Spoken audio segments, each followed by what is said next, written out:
So I decided to do my final project on Metrosideros polymorpha, the Ohia lehua tree. So my primary target audience for this project was high school students, as this was supposed to end up in my modern Hawaiian history teacher's classroom from high school. So I thought I'd start off by just talking a little bit about Ohia lehua. So for starters, it's the most abundant and common of all native trees, and true to its name, Metrosideros polymorpha, the specific epithet polymorpha meaning many forms, they're found in a wide array of morphological forms. So they could be found anywhere from a shrub of less than 2 feet all the way up to a 50-foot plus tree at maturity. Also, they have various leaf forms and colors, and the flowers can be found in different shades of red, orange, and yellow. Also, they are found in a wide variety of topographies and biomes, and they can be found anywhere from sea level all the way up to 7,200 feet on most of the main islands, anywhere from very dry environments to very wet environments.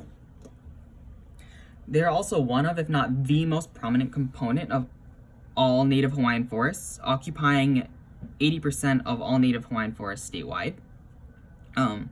They are also notably one of the first occupants on barren lava flows. So, some of the reasons why Ohia lehua is such an important tree species culturally is it is the kinolau, or the physical manifestation of Ku, the god of strength, war, and healing. It's also said to be the kinolau of Pele, the goddess of volcanism, and Laka, the deity of hula. And it's also used in sacred heiau structures.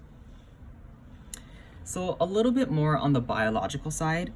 One of the things that make this tree so important is that they are this really important ground for foraging and nesting in a lot of native Hawaiian birds, like the apapane and the akohe. Also notably, with the recent decline of a lot of lobeliads and mints, the iiwi has been known to be relying more heavily on the nectar of the Ohia lehua flowers.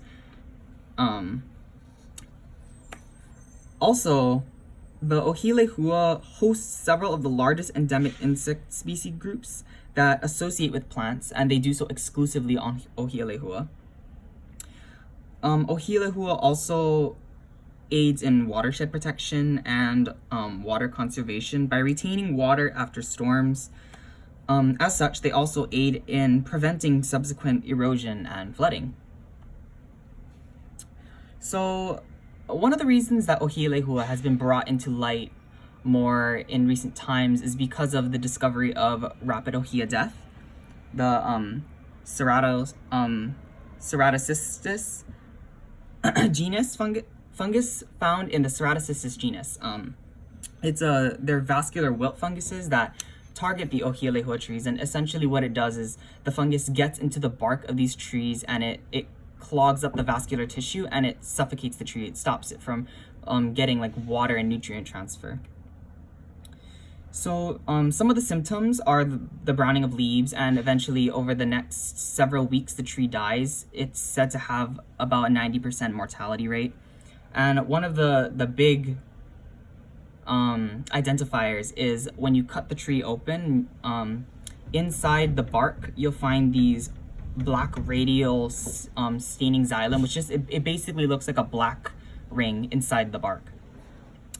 So as of today, the fungus has been found on Hawaii Island, Kauai, Maui, and Oahu, and hundreds of thousands of trees have already been killed.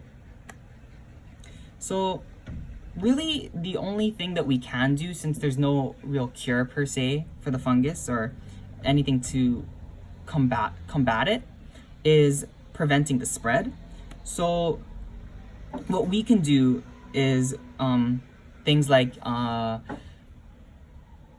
not transferring plants between islands. When we go hiking, try to stay on marked trails.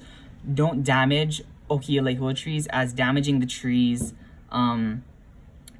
makes them more susceptible to catching the getting infected with the fungus.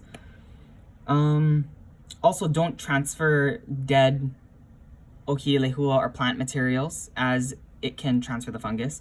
And after you finish hiking, if possible, try and wash your gear, wash your boots, wash your bags. Try to avoid spreading mud or any possible way that you could spread spores of this fungus when possible. So all of this combined, hopefully we'll be able to work to preserve and save this really iconic, important native Hawaiian tree.